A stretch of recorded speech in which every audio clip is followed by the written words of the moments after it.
ganahan mo order o magpahimo ingon ani. Money bouquet. So, ganahan lang. Daghan o one design or style.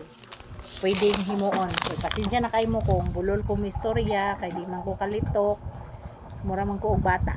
Away buot, di ba? Pwede kayo mo magpahimo og lain-lain nga style, lain-lain og design, money bouquet, flower bouquet, mo ni ang nahimo sa akong anak si Lovely.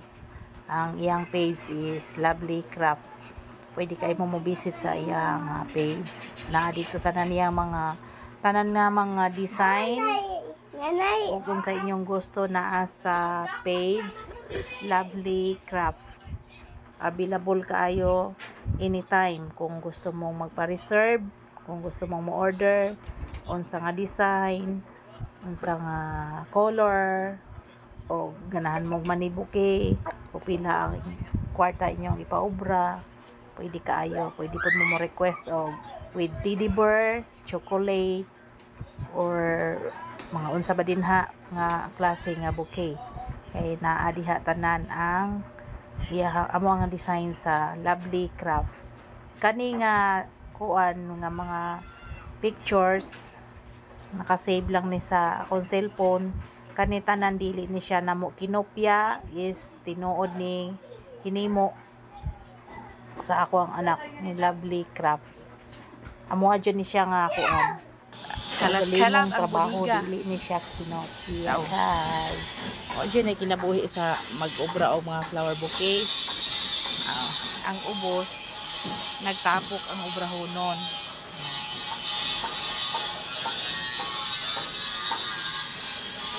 Abangan bukas. Pasensya na kayo mo guys nga. Yung nana gina siya ang hitsura diri kay tungod nga nagtrabaho man.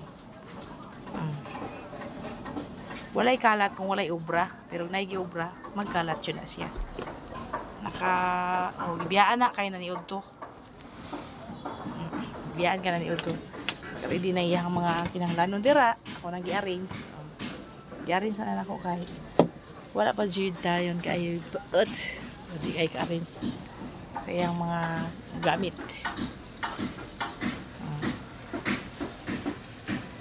Naka-ready ni siya. Yan ang ipaspasag trabaho guys. Kay Ugma Teacher's Day.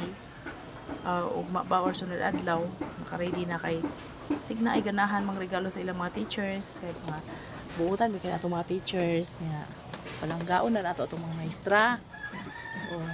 Available na tanan guys. PM lang mo sa Lovely Crafts.